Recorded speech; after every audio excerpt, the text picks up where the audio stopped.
Thank you for tuning in to the Afternoon Pint podcast. Our show will start right after these messages from our sponsors. Hey, Matt. We're thinking of selling our home and finding a bigger place. Oh, really? I thought you guys loved where you lived. Oh, we do. Our family is just growing. With pets. A dog, a cat, 2 guinea pigs, a hamster. And you're planning on getting more? Maybe a goat or a crocodile. Well, I have the person for you. Kimmy Najad is an experienced real estate agent who prides herself in finding the perfect home for her clients. We're just browsing now. I'm not sure if we really need a realtor yet. Yeah, no worries. Kimmy can help you with the comparative market analysis to help you determine the value of your home if you're planning on selling, or help you determine the going rate for the neighborhood you're moving into. She can also work at your pace. Awesome. All right, I'll give her a shot. What's her phone number? On Facebook, Kimmy Najad, Exit Realty Metro. Her phone number is 902-880-8429, and her email is kimia@exitmetro.ca. 902-880-8429. Awesome. Thanks. This podcast was brought to you by Dan Lomas, that's LOMAS of lomasfinancial.ca. Are you a small business owner who wants to keep more of your hard-earned profits and pay less taxes to the CRA? Do you want to plan for a comfortable and secure retirement? If your answer is yes, then you need to talk to Dan Lomas at Lomas Financial. Dan Lomas is a financial advisor who has been helping successful entrepreneurs and business owners for over 2.5 decades. He utilizes customized solutions that can help you keep your earnings, dramatically reducing passive income tax. Dan Lomas and his team will help you transition corporate wealth into personal wealth by utilizing customized executive pension plans. Dan will show you how to convert business wealth into personal wealth in a professional manner. Don't let the CRA take more money than they deserve. Don't let your retirement dreams fade away. Contact Dan Lomas today and let him guide you on your path to financial success. Visit Dan Lomas at lomasfinancial.ca or call him direct at 902-209-0855. That's 902-209-0855. From far and wide we drink tonight with folks from all around. Cheers! Welcome to the Afternoon Pint. I am Matt Conrad, and who do we have here today? I am Craft Beer Girl. You can call me Barb if you'd like. Craft Beer Girl Barb. There you go. That's good. So just to say, we are here at the Oxford Tap Room. These guys have been friends to us. We've recorded many things here, and we're drinking the same thing. We are drinking the same thing. We are drinking the Holdfast, Garrison Holdfast, which is, honestly, if you want something a little bit more than a typical pale ale, but not quite an IPA, this is right there, too. I think it's a great beer for the summer, sitting back on the deck. It's not as heavy as those double IPAs. And yeah. Don't get me wrong, I sounds- love Juicy. It's probably my favorite beer that they make. Yeah. But it's 8%. Yes. I had one today. Yeah. Oh, there already. you go. Yeah. So it's 8%. So, that comes with it. It's a heavy hitter. It is. Very flavorful, great. But yeah, this is definitely. the Holdfast is definitely. Were you at their beer launch? I was. I actually you did were? some videos pre-beer launch. I had it before. Yes, I did. We were at their beer launch. It was. Were you? Yeah, we were there. I didn't yeah. see you there. Yeah, we were there. I we were, sat up front and watched the performer, the guy playing the guitar. He was very good. Oh yeah. Okay. So you were right. Okay, we were over there for a little bit. I'm surprised we didn't see each other there. Yeah. Yeah. But there was a lot of people there, and I knew There some was. others, and it was a fun little. It was busy. It was nice. Fun little event. Yeah. Yeah.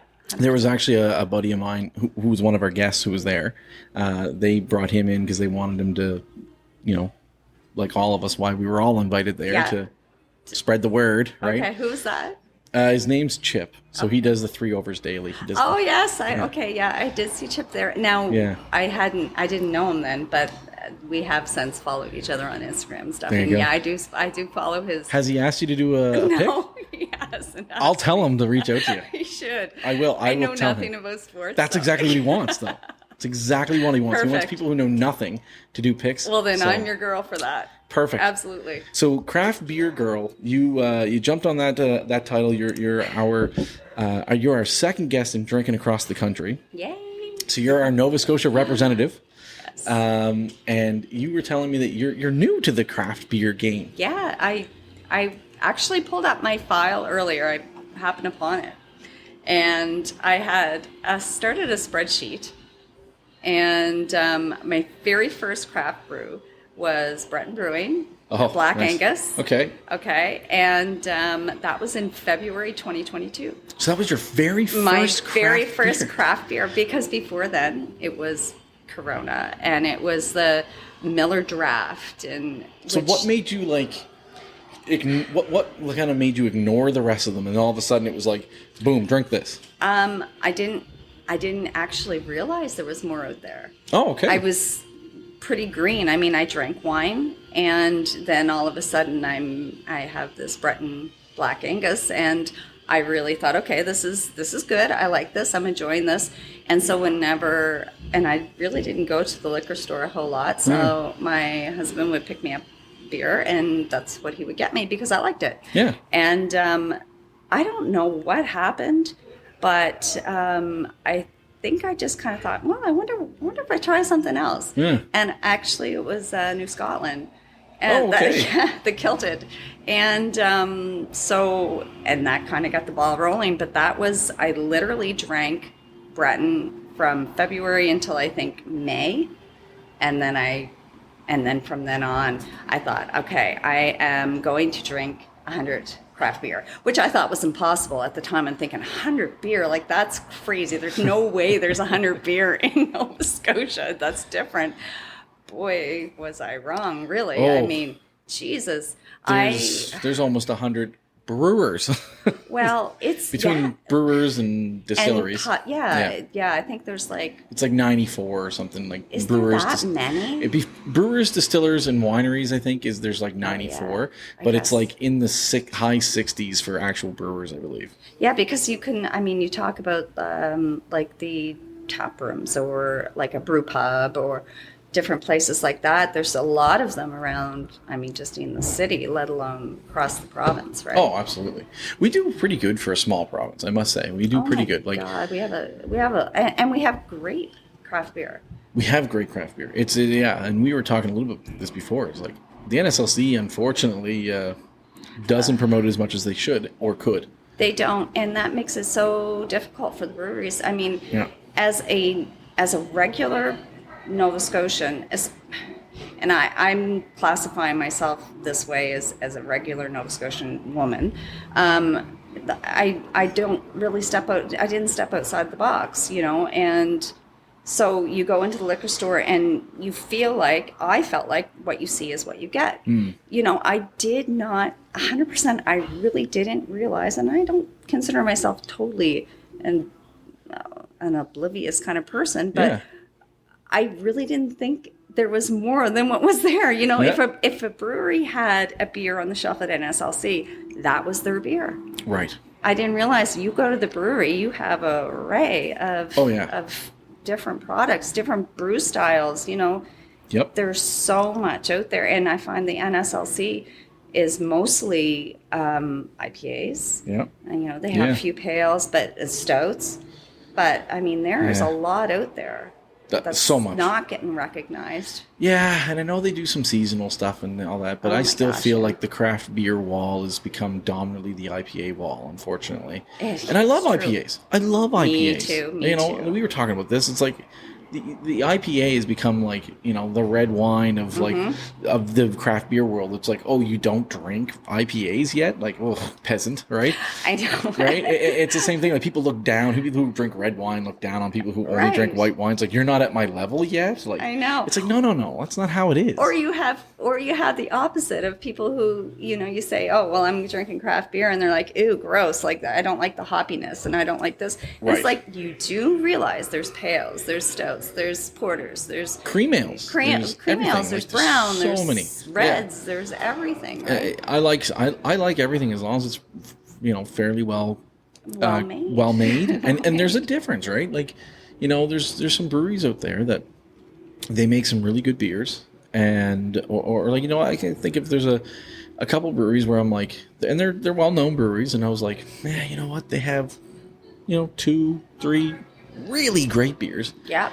And then they have a bunch of beers that just suck. Meh, they're okay. Yeah, and there's some of them where I'm just kind of like, ugh, right? It's like it doesn't seem like it's well made. And or you know what? I actually had a conversation on the weekend with somebody about the water that they're using too, and how some places might not be distilling their water, and so the flavor of city water, I can't imagine would be that good in a brew. So there's a whole thing to unpack there.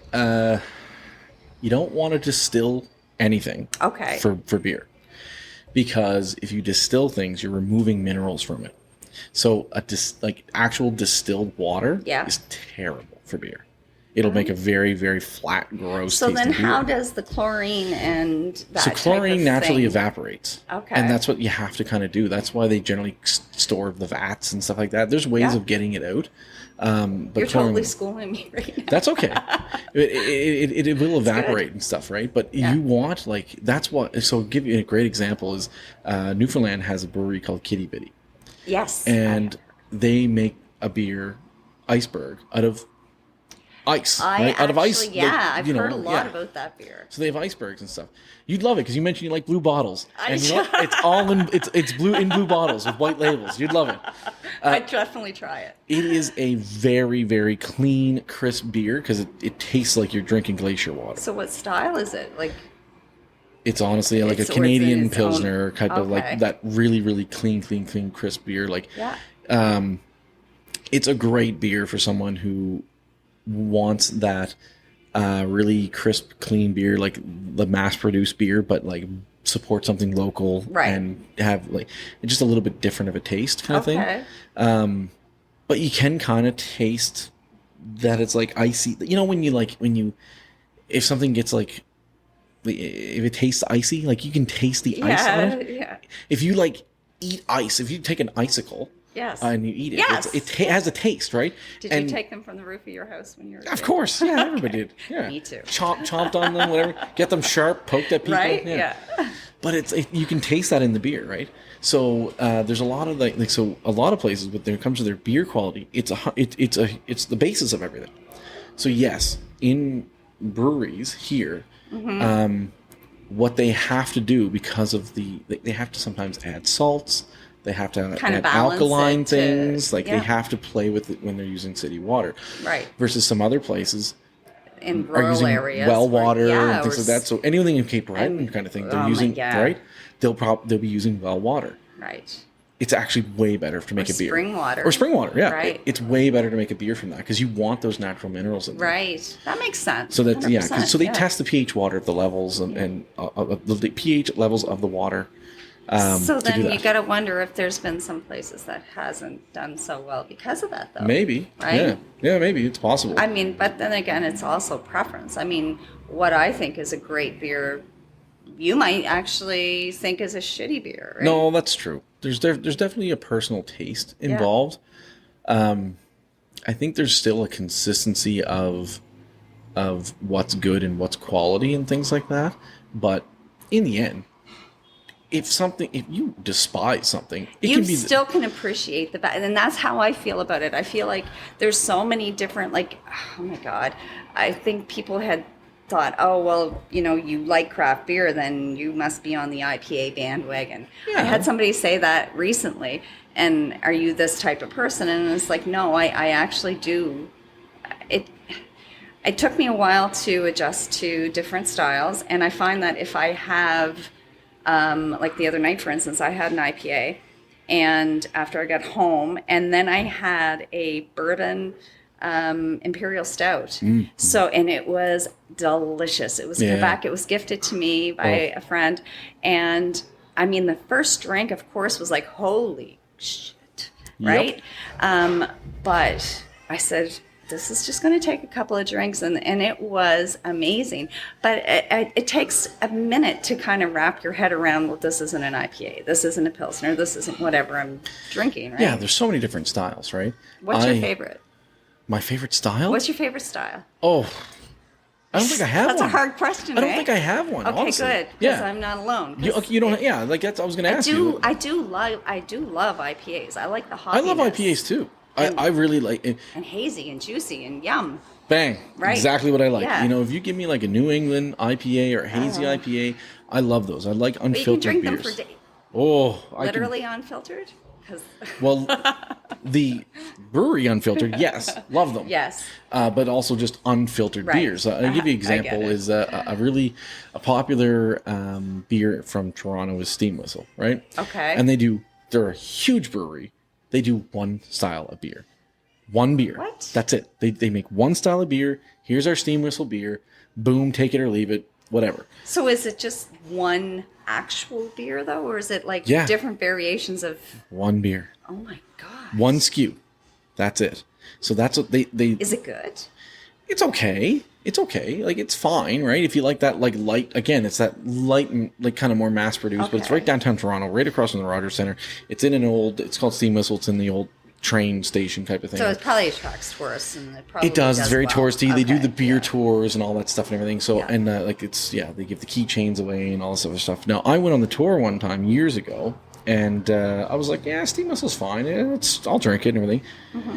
But what you can get there when you go on their tour is the unfiltered Steam Whistle. Ah. And so what they mass produce and what they sell is gone through a filtered, like, it's gone through filtration system. But you can get the unfiltered, so it's really quite cloudy, Right. and it's like 5 times better. Really. And so my sister was up there with their ball team, and her friends were there, like the close group of her ball team there. And they were on the tour, and they posted on Facebook, "Hey, we're at Steam Whistle." And I looked at it, I was like, "Ooh, that's like 3 minutes ago." So I wrote to them. I'm on my way. Well, no, yeah, but I wrote to them. I was like, "Hey, if you're on the tour, you're there. Get the unfiltered version. It's so do you have to literally so much ask better." for it, or do they? Yeah, you can go up and you order. You order from this tap or this tap. Okay. Yeah, so I just said, like, get the unfiltered one, because on the beer tour, when you pay for the tour, you get to have a pint at the end. Okay. And I was like, get the unfiltered one. Yeah. And I think they were there and they had a couple of drinks, but I was like, get it. And they did, and I was like, you're gonna like it way, way, way better. And 2 of them wrote to me and they were like, way better. Like, they're Really? like, thanks for telling us that, because they tried the regular one, Yeah. and then they ended up getting a second one, which was the unfiltered one. They were like, holy crap, like, way, way better. So I wonder why they don't can that. I mean, obviously, lure you in to they're get obviously it. they're obviously doing all right, because I mean, they're downtown Toronto. I can't Right. imagine rent's cheap, and they're thriving. And I guess if you were making one can, one label, one everything, it's a whole lot. And they're not cheaper. canning; they're bottling. It's in Oh, bottles. Yeah. Okay. Interesting. But yeah, so I love an unfiltered beer. Yes. Absolutely love it. No, I agree. I So- agree. But to answer your question, it kind of depends on my mood. But I will say, as terrible as this is, yeah, I do naturally go to IPAs. I knew it. But Yeah. but Yeah. I will equally also never say no to a Hefeweizen. Love Hefeweizen. Try that. Oh, Hefeweizens So, are the best. okay, so who makes a good one? Or who makes, like, Okay. in Nova Scotia? The very first craft beer that you had, Breton Brewing, Yes. they make the best Hefeweizen I think I've had in Canada. And do they only sell it at their brewery? They used to sell it everywhere, Okay. but they may only sell it there now. I don't see it on the shelves anymore. Like, Breton Brewing used to be able to get their 4 like original launches. Right. Like they started off with the Angus, the brown, Yeah. the Hefeweizen, and the red. Okay. And all 4 were awesome. All 4 were bangers. I'd argue the red is probably one of the best reds in this province. I haven't tried the red. It's That's terrible. I love red beers.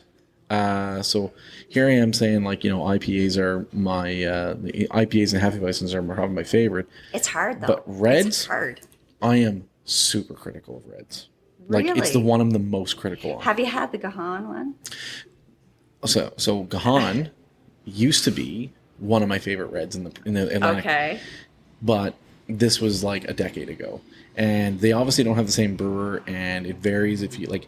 It used to be it's from PEI, it's from Charlottetown. Yes. So I used to go to Gahan when it was just like that little house in Charlottetown. Okay. And every single time I went there, I always came back with a growler of red, because it was my favorite beer they made. Yeah. And it was exactly how I wanted a red to taste.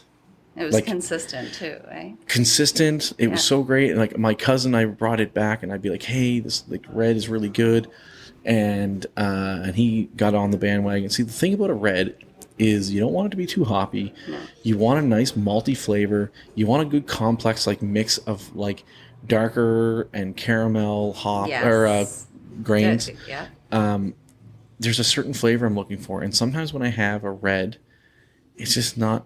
I'm just like, meh, it's too malty, or it's too hoppy, or it's not balanced. I find them a little bit bitter sometimes. Exactly, and I don't want it too bitter. I want the hop character there. Yeah. So I've had a hard time with reds, and I'm kind of just working my way into it. But the Cajon actually is one that I've tried recently that I actually enjoy. Yeah. So that's funny. So it's a good red. You will love Breton's red. I will try Breton's That being said, it's a little... I don't know if I can get out of my own way, but Garrison Irish Red, I love it. I do too. I do enjoy that one. And I think the reason why I love it so much is like, we talked, and people have heard this before, so I won't say it again, but when I went to Germany and fell in love with beer, when I came back, Garrison Irish Red was my Canadian go-to craft beer. Really? When I came back. I remember buying a 6-pack of that, going to my cousin's place in the summertime. He had this big, it was my aunt and uncle's place, but I was sitting there with my cousin, who is now really into craft beer, because of me. Like, honestly, I went up there, I was like, hey, I got this 6-pack of, whatever. I was like, do you want to try one? And he was like, yeah, sure, I'll give it a try. And he was like, this is really good. And it was the Garrison Irish Red. And we just, from there on, it just spiraled out. And I mean, I wish, because I got into it so early, I wish I could get a commission of the amount of people who I turned on to the craft beer industry, because I low-key turned a hell of a lot of people onto it, because I started in 2005. Yeah, that's a long I was showing time up, ago. I was 20 years old, 21 years old. I was still in You were flying the flag. I was still, me and friends and stuff, we were holding monthly beer pong tournaments, and I'm showing up. Craft beer pong? Me, yes, they're all drinking Coors Light, and they were all like, Mike, who sat here, he was like, you're nuts, right? And I told some of my other friends would be like, you're nuts, what are you drinking? I'd show up with Garrison Red, and I remember I showed up one time, and they all made fun of me, and I'll never forget it. I showed up with Garrison's Fog Burner, which was a 12% or something, like 10%, whatever, beer, dark, as tar. Yeah. And I was using that for beer pong, and they're like, what is wrong with you, right? But now they're all drinking craft beer, right? So it's funny how things change. Eh? It is really funny. But I remember sitting there, and it was in my cousin's in the driveway, and we were sitting there trying it, and it opened it up, and now honestly, my cousin Tim, who's been on this show as one of our recaps. He's a big fan. He follows you too, actually. He's a big fan of yours. Yeah. I probably follow him too. I try to follow whoever follows me. Fair enough. I really do. Yeah. Just because I'm not. I don't know. I'm not one of those people that's like, oh, yeah, I just need all these followers and stuff. I like interacting. I've met so many cool people. Right. So many cool people. And I mean, I've literally met people face to face too. Just recently, I hooked up with a couple girls from Ottawa. Cool. They were in town. And I've been following her for a year now. Oh. And we ended up going to Stillwell. First time I had been to Stillwell's.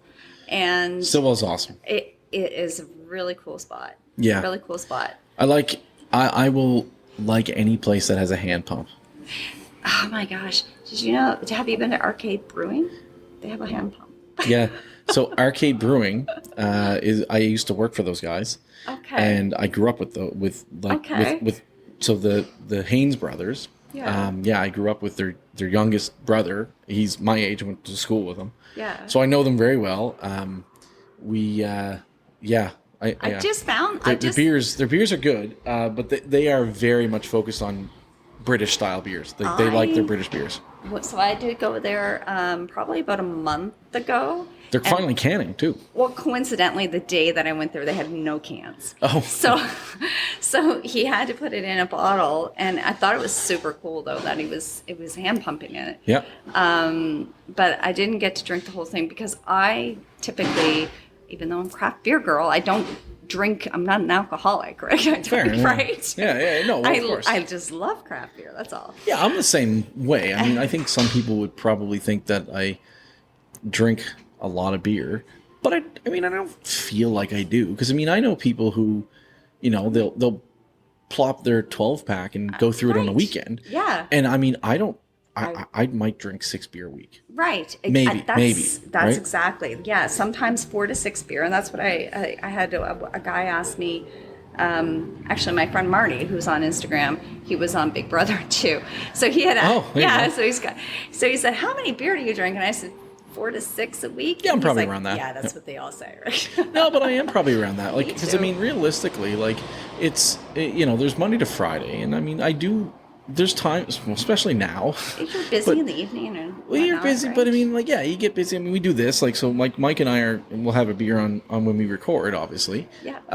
But then there's some days where, like, I'll go home and I like to have one beer while making supper. Right, exactly. And I don't think there's anything wrong with that. Like, you know, I've been to Germany, I've been to Europe, you know, People have 3, a 4, glass of 5 wine. times.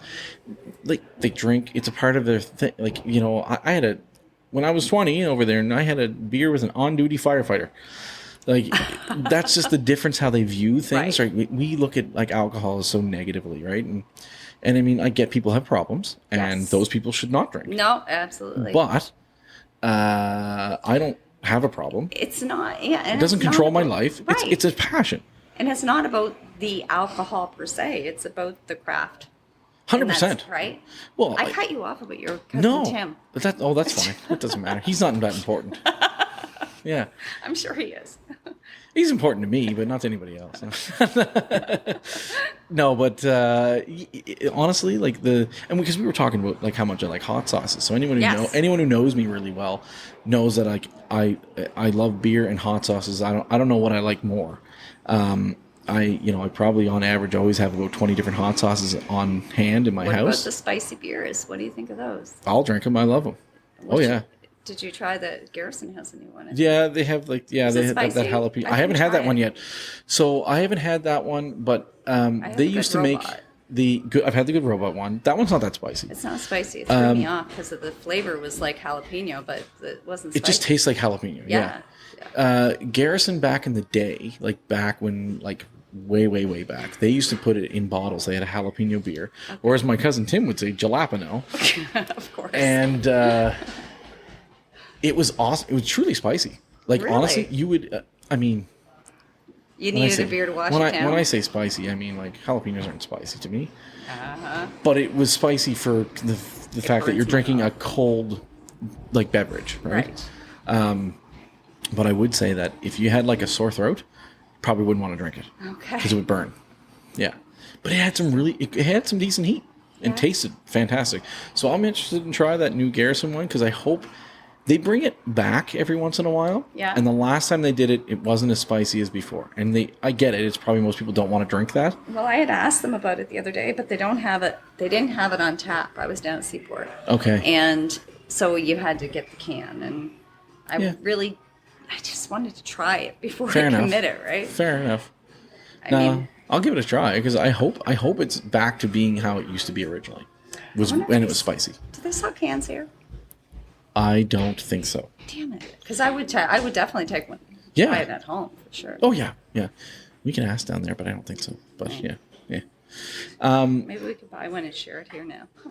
Yeah, that's fine too. If they have it here, that would be great. I didn't see it, but I would ask. Yeah. Yeah. But it's so yeah. I'll have anything spicy, honestly, and nothing too spicy.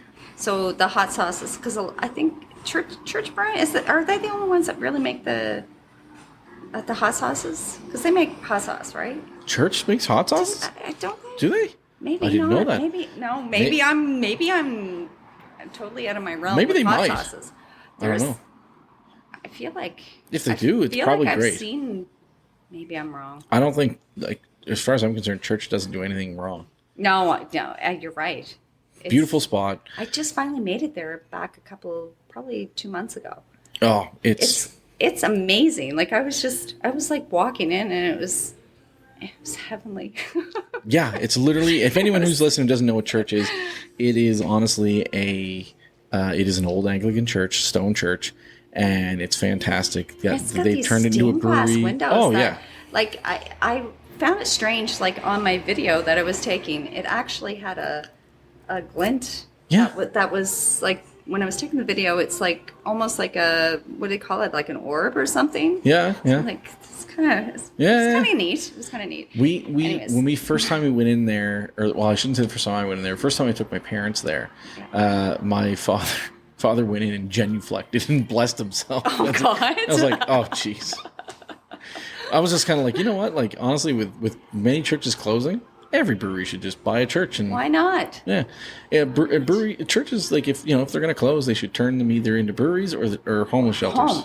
Oh, that's a good idea too. Yeah, one or the other. I don't That's care. a great idea. Yeah, definitely. I know they tear a lot of buildings down, and I just don't see the need of. I mean, it's just as many people like the pallet shelters and stuff. Like, oh yeah, like, Jesus, make use of it. Yeah, there's lots of buildings that they could probably do it. I mean, like, there's 100%. churches that are sitting empty because they haven't found owners and stuff like that. So it'd be kind of cool. There's to do a that. church that was converted into a house. There's two actually that I've noticed. One is on down towards like Mill Cove, down past Hubbard's. Oh, And then there's one if you go towards Peggy's Cove, right on the main road. That one is phenomenal. It's really cool. St. Joseph's? Because that's still an active church. I know that, but it won't be for long. It's selling soon. This one is if you're driving St. towards Timothy's. Peggy's Cove. That's feel where I like live, out that way. Oh, do you really? Yeah, I'm out that I'm way. in Tantallon. Oh, okay. There you go. Yeah. So if you go, I feel like it's like, is it Glen Margaret or somewhere along there? Okay, so on that side of that's on the Peggy's Cove Road, not the Prospect Road. So I'm out in the Prospect Road. Oh, okay. okay. Okay. Yeah. Yeah. So on the Prospect Road. So yeah, maybe. So I may not know. The church So yeah, that's if up you're that way. driving from like Tantallon to Peggy's Cove, it would be on the right-hand side, and it's like super close to the road. It's a super cool place.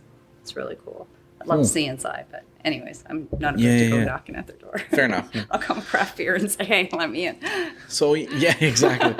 So so you started documenting. I see. It's something Yes. I've always Oh, wanted. yeah. It's something I've always wanted to do. I think I started 3 different journals, Did you? and then just my ADHD kicked in and just stopped. And it's hard. I think I got to the point where I started documenting. I think I made it to like 150 something.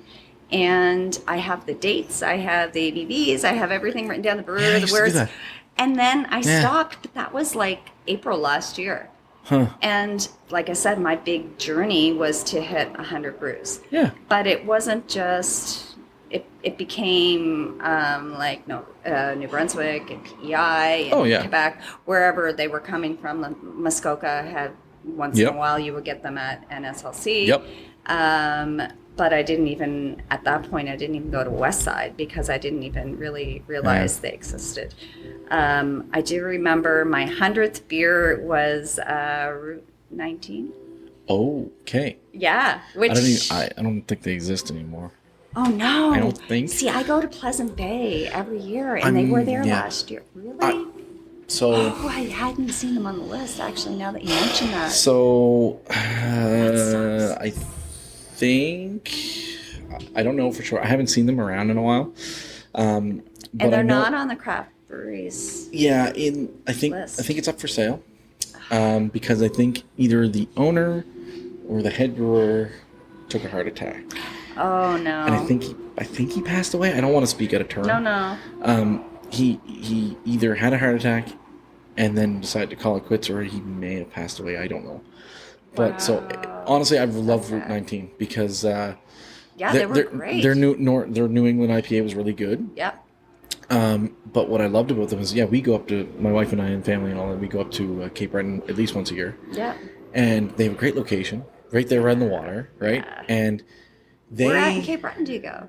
Oh, everywhere. We do the Cabot Trail once a year. Do you? Yeah, we just rent a place or whatever, and we rent it like different I do places. the domes in Pleasant Bay. We haven't done the domes. God, they're amazing. We've done 4 years in a row.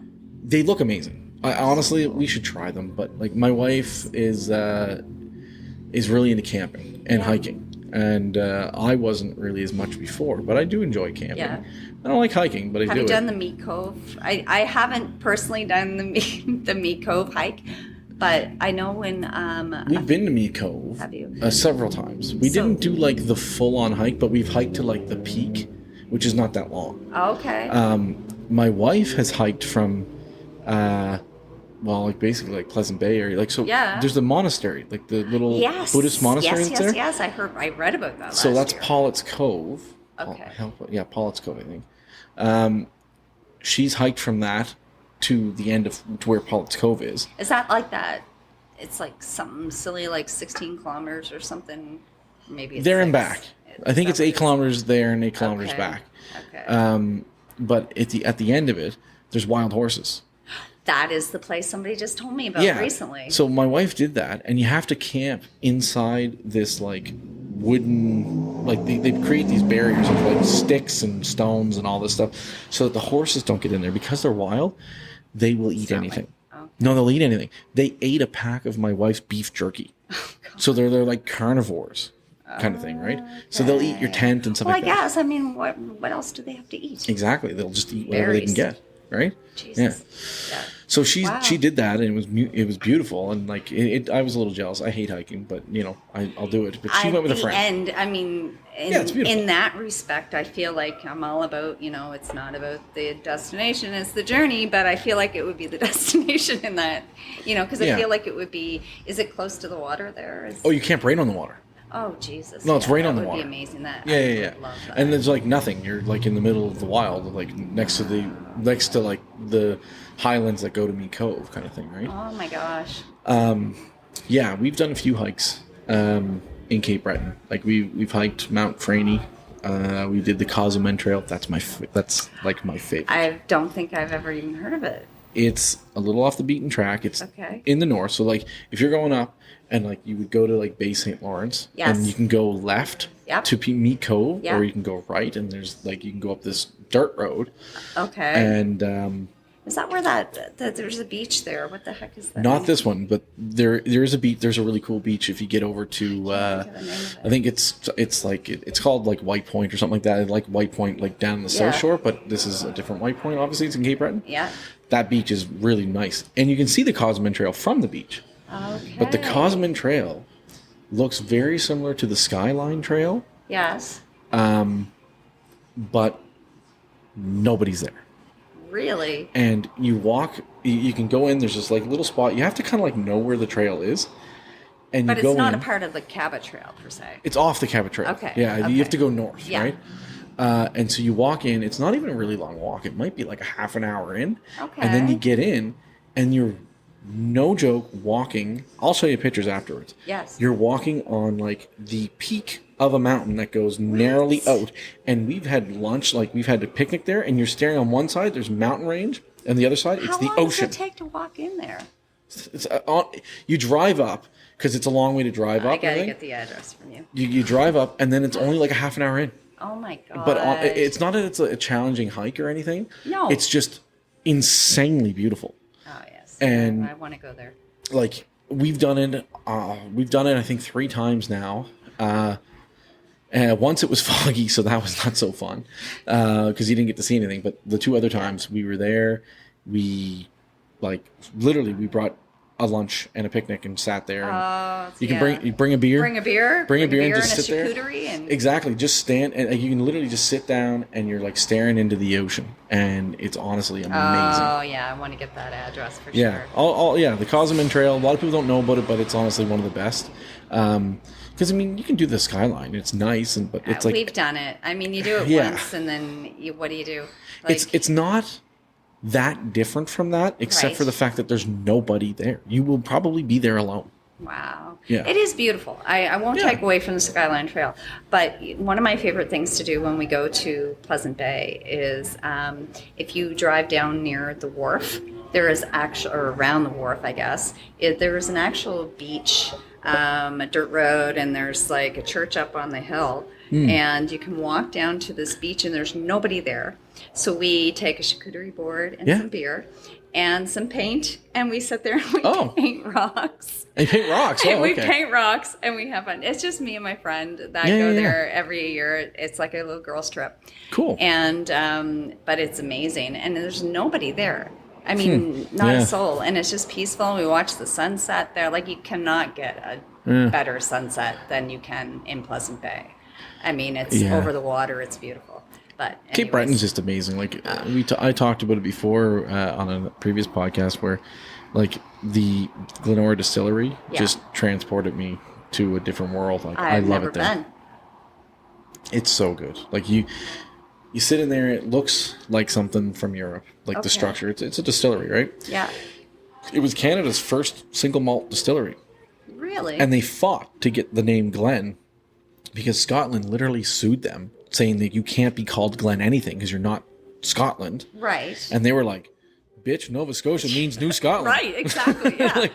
like seriously, right. yeah. And they were just Really? like, yeah. And they won the right to be called Glen. Oh, perfect. Yeah. Oh my God. So That's amazing. they won it on an international scale, and they got that. And yeah, it was like, nope. And so there's single malt. Anyway, you can go there, you can have their whiskeys and all that stuff. That's actually the very first time that I ever had Breton Brewing Hefeweizen. I wonder if they have it there still. They should. Because I really want to try it. This is my goal now. Oh, you have to, yeah. Because so this is the thing. So my wife and I were sitting there. We stopped for lunch. It was a beautiful summer day. There's like a babbling brook going through. You're sitting on the patio. You're surrounded in this like architecture that looks like it's like the countryside of Germany. And you can see like the chalets up on the mountains and everything. And it was just beautiful. We were ordering food and we were looking down, and my wife lived in Germany for a year. I've been to Germany 3 times. Right. So we do like our German beers. And we see Breton Brewing Hefeweizen. I'm pretty up on my breweries. And this was years ago. And I was like, I've never heard of Breton Brewing before. Right. So I was like, I'm going to try that. And it's a Hefeweizen. So I'm definitely going to try that. Yeah. And my wife was like, me too, because she loves Hefeweizens. So we both ordered a Hefeweizen. Comes in the long, tall, like glass, like it should, like it does in Germany. Right. We both took a drink. That. That's crazy. We put it down and we looked at each other and we were like, holy shit, this tastes like German beer. You got me sold. I need to try this. I need to try this too. And I told the people at Breton when I got the chance to talk with them, and I was like, when it like the next year it was one of the beer festivals and whatever, and I was like, your guys' Hefeweizen tastes like a German Hefeweizen. Congratulations. They said, actually, our brewmaster flew to Germany to learn how to make it. Oh my God, really? Yeah. Oh yeah. That's crazy, eh? Yeah. Yeah. Do they still have the same brewers? Who knows? I honestly don't know if they're the same brewer, but I don't know. But you can't get the Hefeweizen. Like, I haven't had it in a few years, I'd say, because you just can't get it. Is Breton the only one that sells it? Or makes it, I should say? No, you can get other Hefeweizens around, but it's the best one. I haven't even tried that. It's the best one. So Hefe just means light, and Weizen just means wheat, right? So it's a light wheat. You can also get Dunkelweizens, which means dark wheat. So if I see a light wheat ale, would that be the same, or they're just not calling it a German name? Because there's other wheat beers. Okay. But the Hefeweizen, to get that flavor, is a particular type of yeast to really kind of hammer that flavor home. Okay. Yeah. So yeah. I don't think I have actually tried that style. Oh, one of my favorites. Okay. Summertime, it's like I could give up every other beer and just drink that. That's crazy. Oh, See, I love trying new. I mean, I will try everything. If I see it, it doesn't matter what style it is. I want to try it because, like we said, I mean, there's an appreciation for the actual craft itself, opposed to, just because it's not, a stout or an IPA or whatever, if it's pale. I mean, I really love this Holdfast. I mean, this is easy drinking, honestly. Totally. Yeah. So it's quite flavorful, and so I do like it. So, but there's. I definitely want to give that one a go for sure. So do you have like a top 5 of top 5 breweries or top 5 beers? What are your go-tos? I find it really, it all depends on my mood. It all depends on the style. I think I have probably preferred brews for each style, maybe. That's definitely true. Yeah. Like, okay, so Pilsners, it took me a long time to kind of find a Pilsner that I really warmed up to. Yeah. And Stillwell was like, Silly Pills is probably my favorite. Okay. But I've kind of worked more into different ones too since then. And I think it was getting out of the IPA brain. Yeah. Because, I mean, I started with IPAs, of course, so I had that conception in my brain that this is what craft beer is, right? Right, yeah. And I think that might be where people begin. But, yeah, definitely love exploring different styles and stuff. I think as far as IPA goes, my go-tos really is, of course, unfiltered. I do love unfiltered. Have you had their new Positively Shocking? I don't think I've had that yet. That one's pretty good. It's a good one. It's given Exile a run for its money. Oh, is it? Okay. Yeah, all right. yeah, it's a good one. Okay. Yeah, and I'm a big fan of Alternate Reality by that's North. a good one. That is a good one. It's a go-to. Oh my gosh, I remember. Do you ever pour a beer and you just kind of can remember the moment you poured it? Okay, so I'm not being totally bizarre when saying that. Okay, so last year I literally cried the last time when I remember told you I had tears in my eyes when I lost a beer that I knew I never taste again. Oh, I'm so you're glad not you sold can yet. relate. Perfect. I'm so glad I'm not alone here. So when I can remember, and I've had it since then, but I can remember opening the Alternate Reality. And it was the friggin' day of the floods here last year. Oh, geez, yeah. And I took a reel and stuff for it. But anyway, so I always picture the lightning now. Whenever I have it, I'm just picturing back.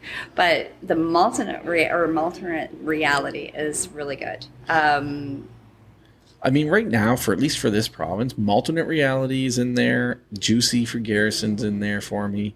And in terms of I wouldn't what I mean by that is my go-tos.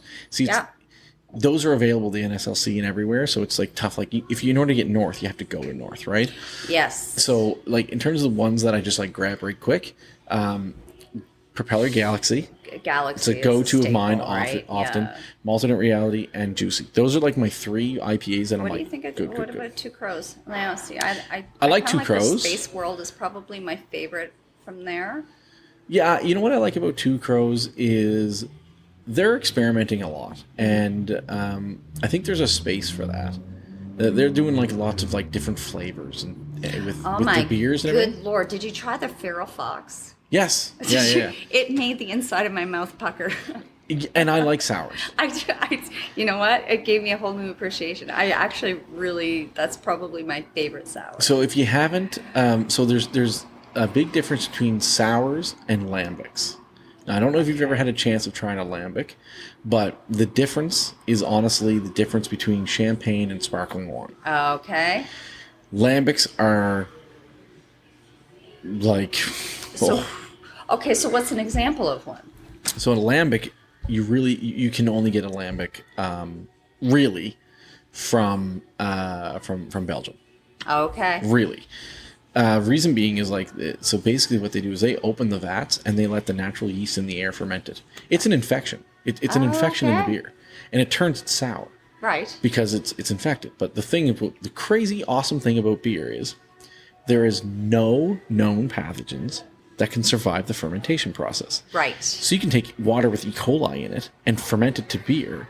And it's safe to drink. It's okay. Yeah. Absolutely. That's how people survived 6,000 years ago. Is they took bread yeast and fermented dirty water in the desert, and they were able to drink it and survive. So beer is literally safer to drink than water. Perfect. Yes. Well, that's good.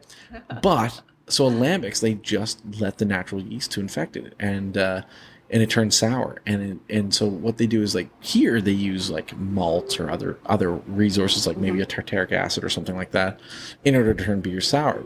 But in Belgium they just let them naturally infect. Okay. The reason why they don't like doing them here is you can infect other beers if you don't clean it well enough. Okay. So that's the big. I've asked before. I've asked people oh, would you make it? I've asked brewers, will you make a lambic? Nope. They won't risk it. They won't risk. Well, then, because that's. You would have to basically have a brewery that only wants to make lambics. Which is probably not. Probably not going to happen because you're not getting enough people who like sours enough to do it. Right. Yeah. But honestly, sours. Take a trip down to Bishop's. Okay. And get a lambic. They have them there? Yep, in glass bottles with corks sealed up with just looks like a wine bottle basically, right? Or a champagne bottle. Okay. And it's so different from a sour, like Is there sour. a particular one that you like best? Like brand? No, You not brewer? necessarily. No? No, not necessarily that there's one that I particularly like best, but there's so many different ones. I mean, I've been in Belgium twice, and they're just there's so many great stuff. But between Belgium and between Belgium and Germany, like they make some of the best beers in the world.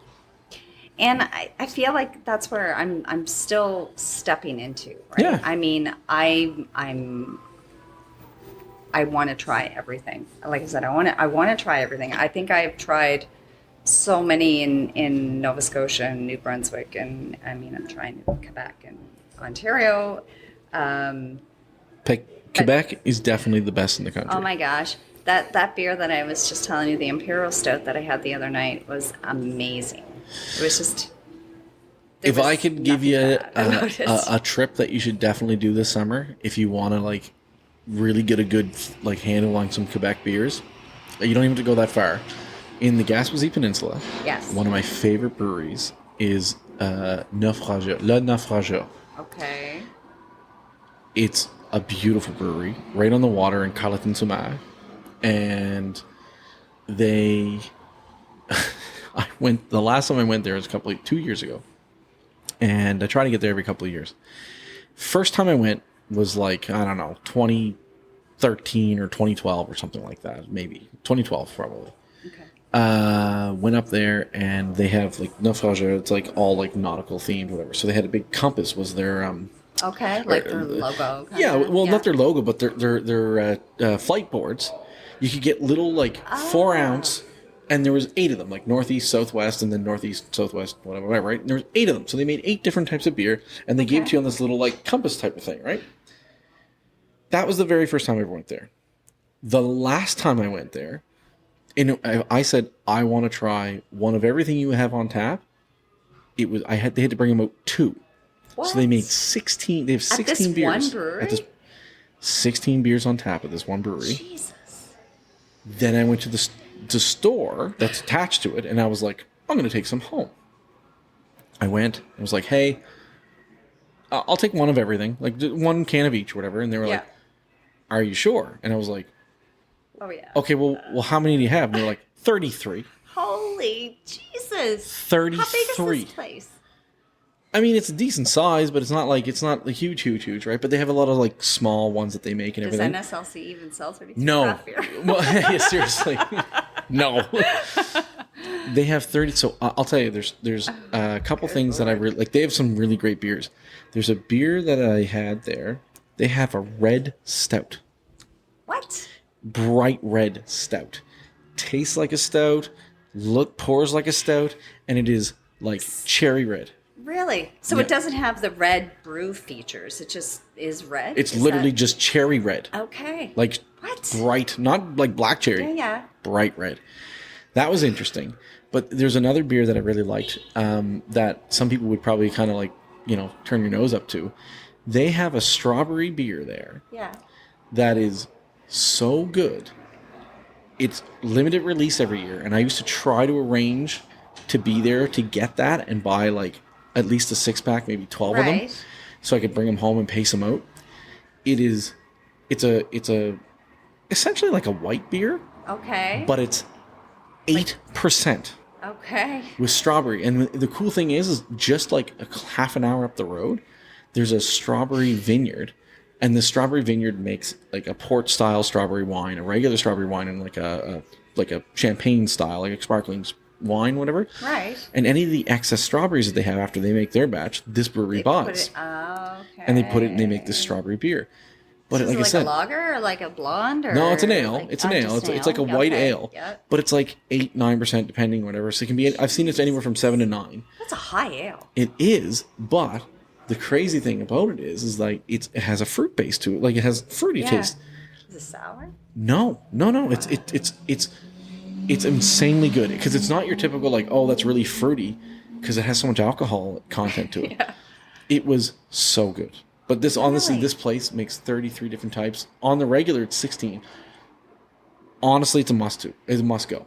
That is, I'll have to and get you to send me the name of that. I will. Yeah. They are, so you're our Nova Scotia rep for Drinking Across the Country. They are going to be our Quebec rep. Oh, I've already reached really? out. Oh, that's I've reached amazing. out. Yeah, That's they're going to be ones who are going to chat to us I'll be about listening, it. Yeah, sure. yeah.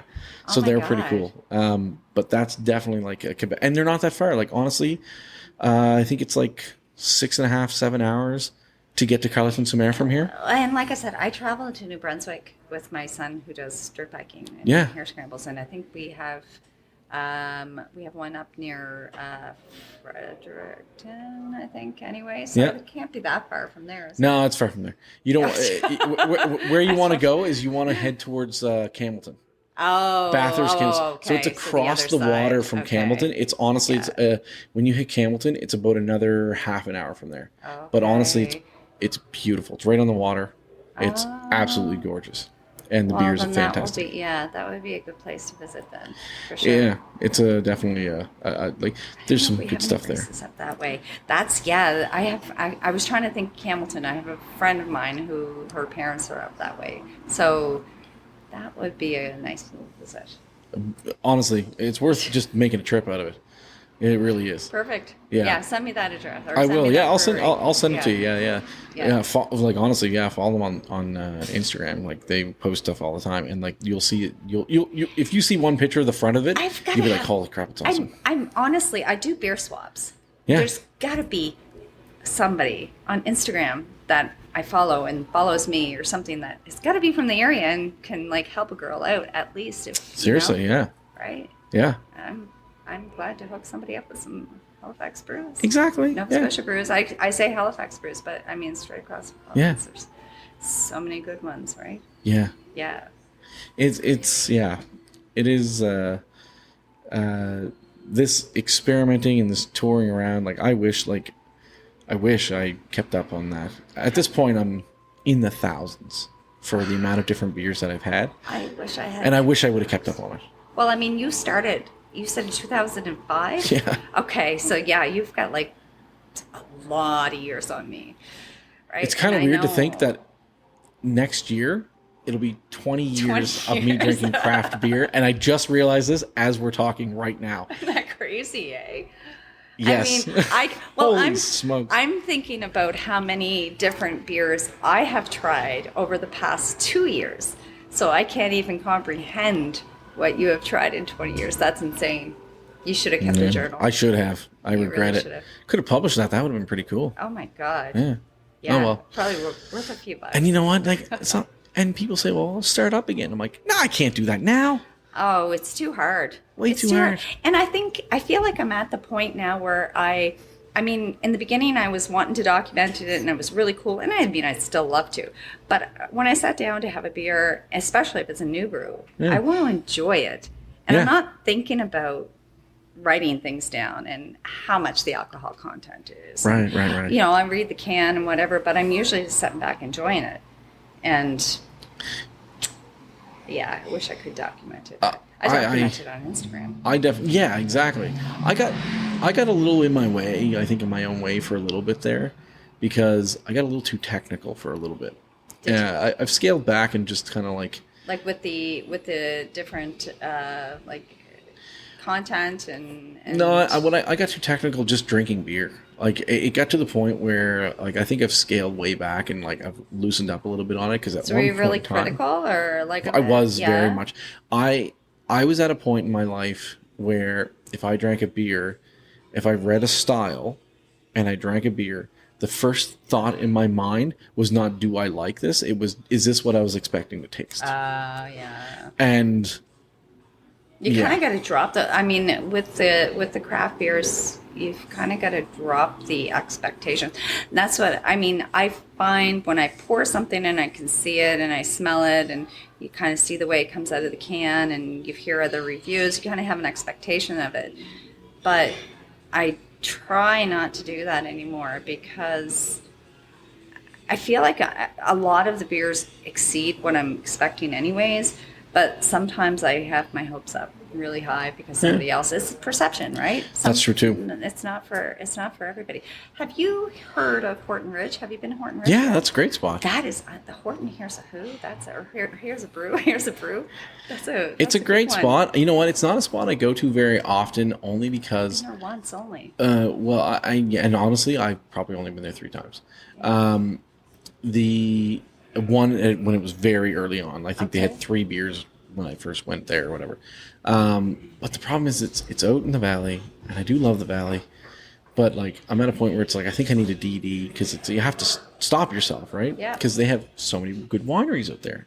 I do like wine. I like wine. I'm, used to be a little bit more of a wine snob, not as much anymore. But I was into wine quite a bit. Yeah.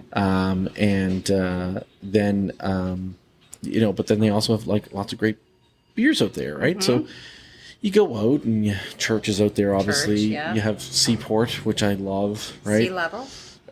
Sea levels, Seaport, in the port, sea level in the port, which they're moving. Yes. Okay. Yeah. So Sea Level Brewing, like, back when Randy used to make them, like I first had them in 2008 when Randy was making the beers.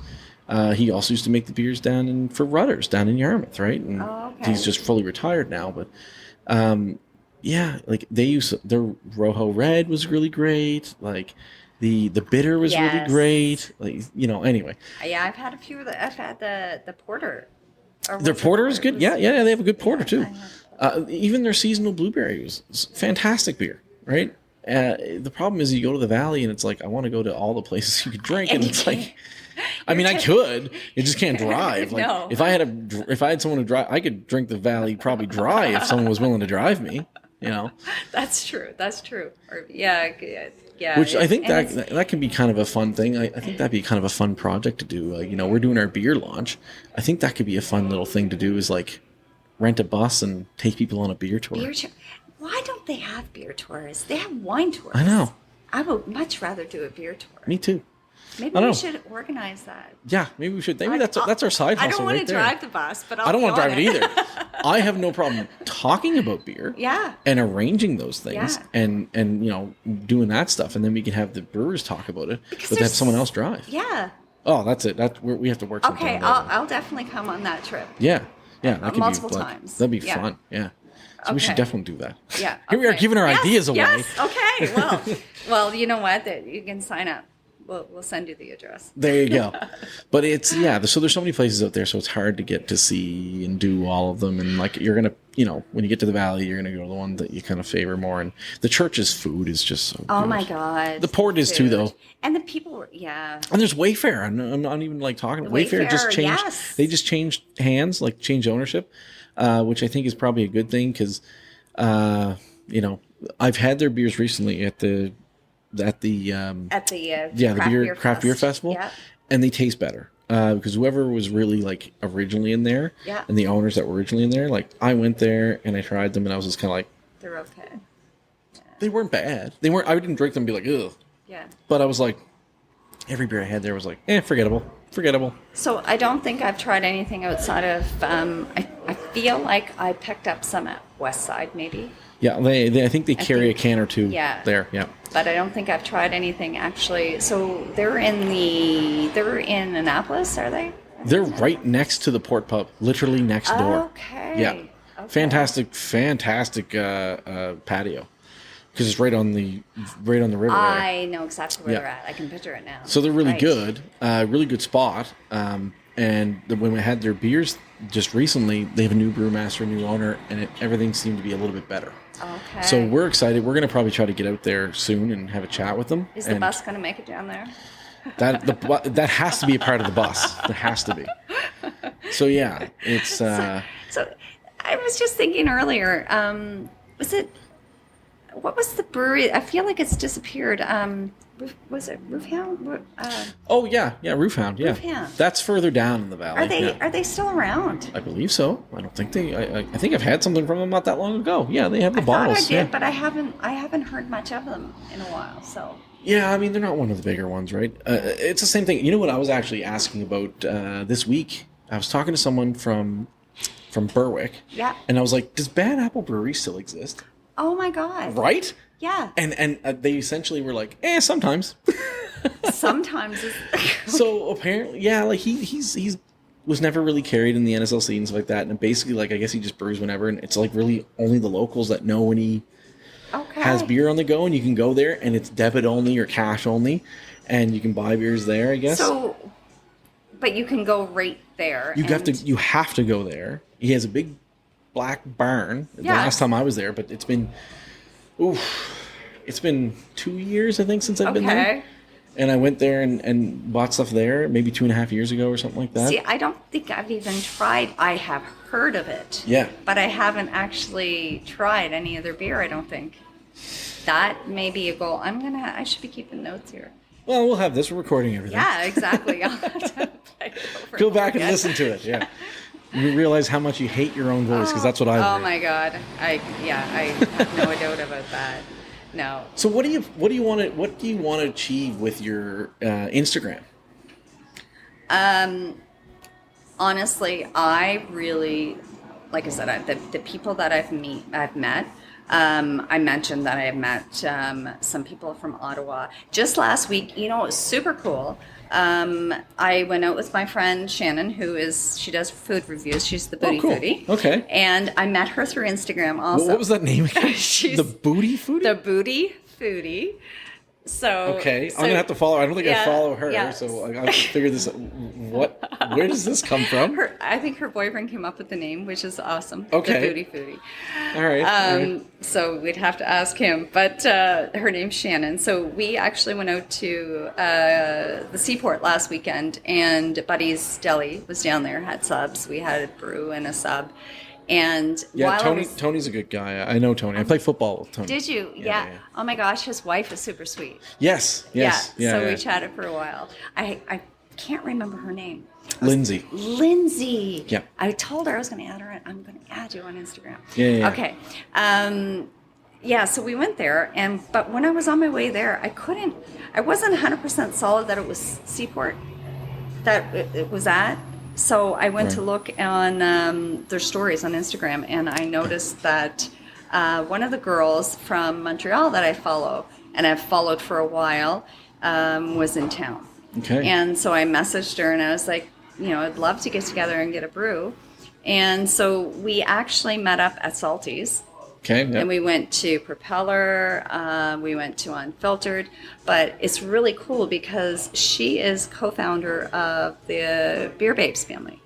And I don't know if you're familiar with Beer Babes family or not. No. Okay, so they're a non-for-profit organization. Okay. And they do collaborations with breweries.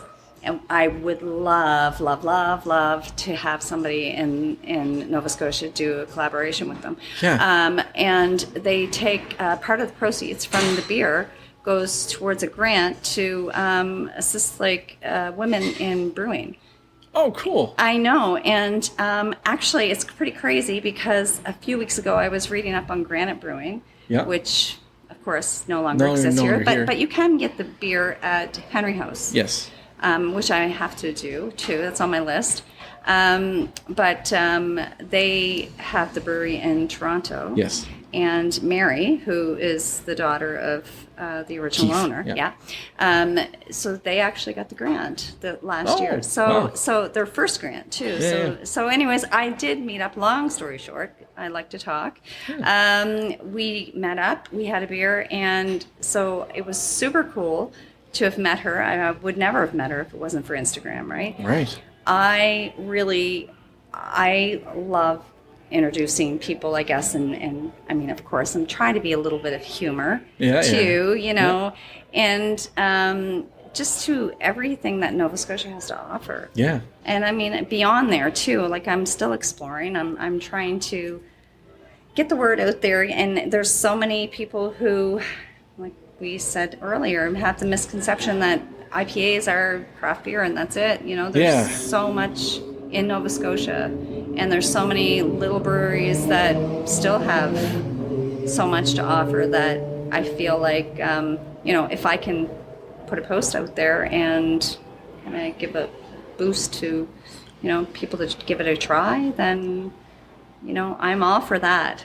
Yeah, I think so. I really am. I think, I mean, that's the thing is, people need to realize that social media has become a, It's a huge proponent, but our craft brewers are local entrepreneurs. absolutely. And not only just local entrepreneurs, which is a huge thing. It's the backbone of our economy of having those local entrepreneurs and small business. Mm-hmm. But the craft brewing community is like a supporter of a lot of different people. Absolutely. And, really inclusive community for the most part, right? Yeah, you have some, brewers that have some more out there kind of like in terms of like maybe more conservative views and stuff like that. But right. It's a community that's really tried to be inclusive to everybody. Absolutely. So, absolutely. Yeah. No, I agree. And I just feel like it's growing. It's not growing enough, unfortunately. That's the problem. Is they're now competing with each other, and really, we need to work together to take market share from Coors and Labatt. Oh my God, those big ones, absolutely. Right? We need to take away from them. I just feel like it's crazy. I don't know a whole lot about the whole taxing process and the whole, the government end of it and stuff, but I just feel it's kind of unfair. And I mean, we've lost some good breweries in Halifax. Yep. I mean, Brightwood was Lost Time was like one of my favorite brews. Yeah. And it was, Off Track's gone. Off Track is gone. Serpent. Yep. Yeah. So it's sad. So I mean, just trying to shed some light that here in Nova Scotia we have some really stellar breweries, and talented and crafting. And that's one of the things that I really liked about Germany is like you can go to like the smallest town in like this remote kind of village, and there's a brewery there, and that's just like that's the beer you drink. Period. And it's like a what's the word I'm looking for? It's almost like a base for the community. I mean, it's local watering hole. Right. Yep. Exactly. So 100%. I mean, it's community. It is a community, and I think that's one thing that I've really seen. I've only had an Instagram account for just over a year now, and I've noticed the sense of community not just in Nova Scotia, but all over the world. Like I have followers, and I follow people from Germany, from Belgium, the UK, Australia, everywhere. A lot in the US, and of course a fair bit in Canada. But it's just amazing to see the sense of community and support that they do show other breweries and to other people. It's great, and I've learned a lot. There's still a lot to learn. I really want to go to that science of beers. Yeah, the Discovery Center or whatever. Yeah. Have you done that? I haven't done it. I actually kind of forgot. I knew about it last year, and then I saw about it. I saw it like actually just recently brought to my attention. A friend of mine was like, "Hey, you going to this?" And it's like, "Is Afternoon Pint going to be there?" I'm like, "We probably should have, but completely gapped on that." But I mean, I think it's going to be more of an introductory thing. I mean, I think it'd be good for like Afternoon Pint to be there. I mean, I don't think I would learn anything new there. No, but it would be a good experience and a good exposure. It'd be cool for us to be there. I think that part is awesome because we want to promote that stuff. So I don't know if we'll get there though. It's coming up pretty soon, and I think last year they sold out pretty quickly. I think so too. Yeah. But I think it's fantastic. Getting people to understand the process and stuff like that. I think that's really good. Oh, absolutely. Yeah. Absolutely. So there's a lot to learn and stuff, but you can learn a lot, like, honestly, just going on beer tours. Going on the actual tours. Like, I know Saltbox does them and things. Saltbox. Yeah, I'm going there this week. They're great, yeah. They're opening a tap room at the marina out in right. Talon. Yeah, we're going to go there this weekend. Yeah, I love going down to Mahone Bay and sitting there. And, like, we did last fall, we did a beer tour there. Did you try their lobster beer? Oh, I've had it. It's fine. I have one at home. Yeah, it's fine. I'm intimidated. No, it doesn't taste like a fishy thing. It actually more kind of tastes just like salty seawater kind of thing. Somebody mentioned that maybe to try a salted caramel dessert with it would be. Oh, maybe. Yeah. It's not that. It's the same thing. Like if you go to Sheet Harbor and you have Sober Islands, like they have an oyster stout. That's fantastic. It is fantastic. It's very good. But it's the same kind of thing. You get the like salty sea taste from it. But I think it's the mental, like you just get this, and I shouldn't stereotype. I really shouldn't. Yeah, the thing is like the beer is not gonna like actually taste like a lobster. It's They just, use the lobster water though. I think that was what she had it's told shells me. and stuff, right? Like they use lobster water and shells. Like they And would use everything. stuff like that. So Which you get I kind of tried it when I was there in their little their tap room out on the water there. Yeah. In Lunenburg. It's a beautiful spot. Very It's much. a beautiful spot. Yeah. So it's pretty good, but the like you can go on the tours and they'll talk to you and stuff like that. Show you the I don't do them much anymore because I'm not fun to like be on these. I'm just not. I know I'm not fun because I like ask technical questions, and so it's like sometimes, unfortunately, unless you're getting the actual brewer, like so you would get it. Yeah. You feel like you would annoy them, or Sometimes I think so. Yeah, I think so because like but that's not fair. I'm a super nerd, right? Like I went in and I was at like Burnside Brewing, right? And they had this is another one you should try. Well, it was a small batch. We'll see if they move it. But they had a Czech Pilsner, and I was like, ooh, I like Czech Pilsner because that's where Pilsner's from the town of Pilsen, right? Yeah. And I was like, this is cool, Czech Pilsner, love it. And I was like, how's the Czech Pilsner? And she was like, oh, it's really good. And I'm like, yeah, I said, but, and this is that part of my brain where it's like, am I expecting it versus whether I like it or not turns in. And I was like, yeah, but I was like, does it have Zotz hops in it? Because, like, it can't be a Czech Pilsner without Zotz hops. And they were like, well, I don't know. Let me take a look. They popped it open, looked in there. First thing listed Zotz hops. So is this the person that was actually doing the tour? Or? No, it was the front person, whatever, right? But and that's fine. I don't expect them, whatever. Like the brewer would have known, right? The head brewer at least. And so I was like going through and I looked at it and I was like, and I got it, and it was honestly amazing. Really? It was so good. It tasted like a Czech Pilsner, like it really would. But like that's the thing. I'm not. I try not to be that guy anymore, but sometimes I am. But why not? I mean, if that's what you want to know, then why not ask the questions? I mean, because it's probably annoying. I annoy myself sometimes, right? I'm sitting there going like, oh man, why? That was such a douchey thing to do. And I'm just like, ugh. But I do want to know. You seem like a pretty good human to me. I think you seem like a pretty good human. I think I'm all right for that, but I mean, like, I can still. That doesn't mean you can't be kind of annoying. I get it, right? Yeah, you know. That's perception, right? Yeah, that's perception. But so that's the thing. So, but they nailed it. It was excellent, right? I'll have to try that. So, I used to enjoy when it was Spindrift. That was one of my first brews that I had gone to. Also after Breton was Sea Glass. Oh yeah. Sea Glass. Yep. So I mean, those were kind of like my entry, and I still really do enjoy them. I mean, Burnside does great beers. Oh my God, and they've been really nice to us. We've only done a couple recordings there, but they've been really welcoming. They actually gave us some swag to give away in one of our first live events that we did. Oh, that's so awesome. That was cool too. But the beer is great, right? Like really great. I mean, Toller is a easy. I haven't tried it. If you want to like ease someone into craft beer, Okay. again, it's another one of those beers that like I drink Bud Light, I drink Coors Light. Yeah. It's like, okay, well, do you want to have a light, crisp tasting beer like that, but be local and support a local person? Yeah. And people like, oh yeah, sure, that would be great. Okay, well here you go, Toller, right? So honestly, I think that's a really great. It's no different than what's it? Painted Boat. Oh, okay. Same kind of thing. Yeah. Painted Boat, that same kind of thing, kind of like that craft version of Coors or Bud Light or whatever. Something. But just more flavor, does taste better, but it's not as like bland and watery. Right. Yeah. Like mass produced. Yeah. Right. And you can support local. Like you can literally, and it's if that's what somebody wants. Should be doing. I mean, right? I think so. I mean, with our economy and everything, 100%.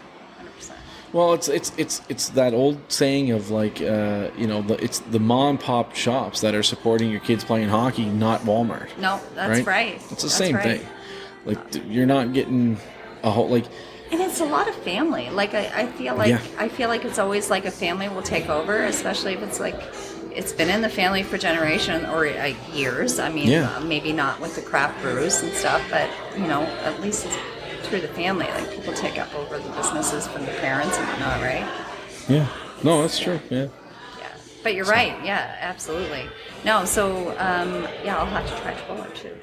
Just Yeah, I mean, that's not one that you have to necessarily because- seek out, but it's no, like, yeah. but like I said, I like to have everything. I mean, I don't keep a list, but I have a mental list. Yeah. You know. I used to be able to, like, I'm not as sharp as I used to be, because I used to be able to be, like, bang on, and, like, I could tell you everything about every beer I've ever had. Yeah. And I think it's just gotten to the point now where I've had too many. They like, kind of blend. I'm just like, Well, I mean, especially if you're crossing countries and different, areas, right? You've got a broad range there. so one that has to be on your list. Okay. It's hard to get though, so it's one of those ones where it's like the holy grail of beers. Oh Jesus. Okay. So if you ever get a chance to come across, or if you ever find yourself in Belgium, is the West Veterland. I'm gonna say it wrong, but the West Veterland 12. Okay. It is like anyone who's into beers and things like that, this is the beer. It's like 11.5%. Yeah. It is literally in a brown bottle, Yeah. and the only way you know it is there's a little marking on the cap, because it is literally just a brown bottle. Oh. The reason most times you can't get it here is, like, first of all, it's made by Trappist monks in the northern Okay. part of Belgium. Yeah. You are only allowed to buy 24 at a time if you go to the brewery.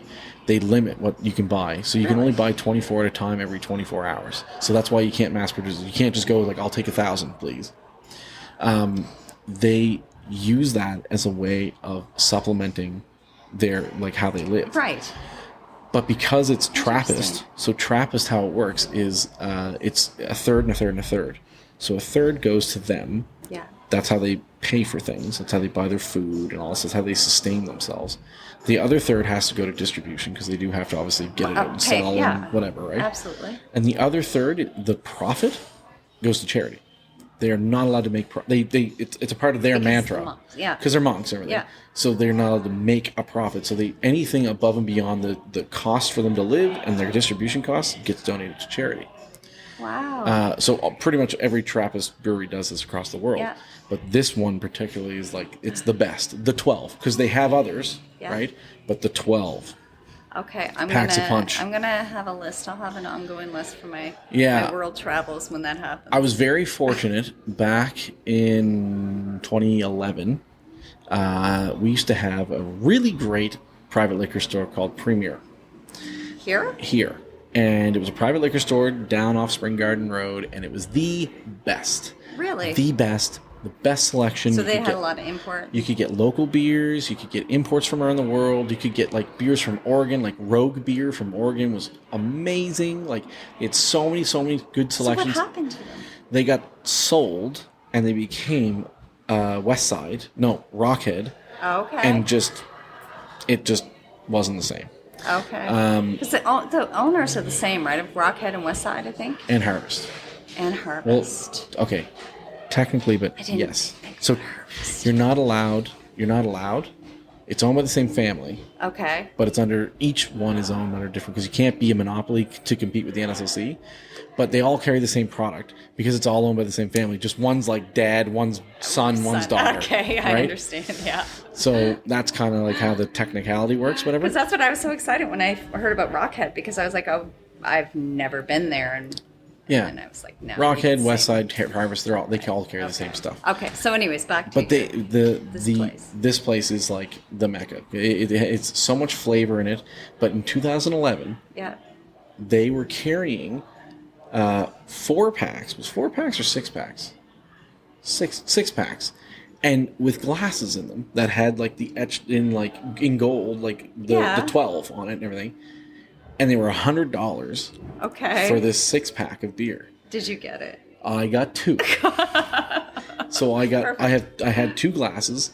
I kept one, and I actually gave one to somebody who I knew really, really liked it and liked Belgian beers. But I kept it. So I kept a bottle, Yeah. and I kept a glass. So yeah, but I've had it in Belgium, but then it was available then it here. was available. So in 2011, the reason why they were selling these packages with 6 and glasses and all that stuff is the monks had to fix their roof. So they had like Oh, you're kidding they me. needed So they were supplementing it. so they basically like ramped up production, shipped it internationally so that they could pay for their roof. Oh my God. Yeah. So That's we all amazing. we all get to benefit across like so across the world because these guys needed It's a a new global roof. event when they need a new roof. Yeah. Perfect. And that was 2011, so I mean they're probably not going to need another new roof for like another 20, 15 30 years yeah. or something, whatever, right? Who knows? Hopefully it wasn't a metal roof. Yeah, exactly. Yeah. So that's the thing. So we may be sitting there, but yeah, Oh that's my God. that's honestly the beer. It's consistently rated the best beer in the world, consistently. Oh my God. Well, I hear like Belgium is Definitely and like Germany. Belgium and Germany is. yeah. I mean they're different. They're different. So Germany kind of is a little bit snobby about their beers. It's because they have the Reinheitsgebot, which is the German purity law. Okay. It's over 500 years old. They didn't even know yeast existed when they came up with this law. Like yeast wasn't a known organism when they came up with this law, and it states that you can only put water, hops, and barley. In anything else, you're not allowed to call it beer in Germany. Okay. That's where radlers come from. As soon as you introduce fruit, it has to be. It's called a radler. You can't call it beer. Right.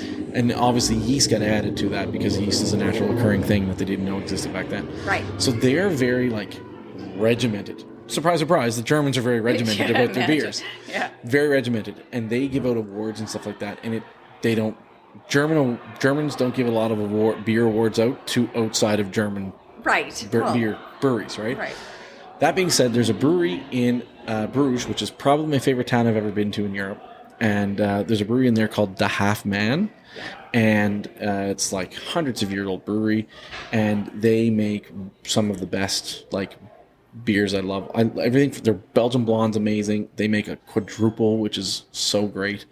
They're really cool about them is the brewery's so old that, and then they had to have a distribution. So they actually got permission from the city to build pipes under the city to go from their brewery to the distribution center to their bottling center, 3 kilometers long. Jesus. So their beer travels 3 kilometers under the city to their new facility to where they bottle. Whoops. Looks like we're missing the end of the episode there. So thank you very much for listening. Thank you very much to Craft Beer Girl. That was fun. Our next stop is going to be PEI. So cheers. And we hope to see you again soon. From Bye. far and wide we drink tonight with folks from all around. So pour one up, enjoy.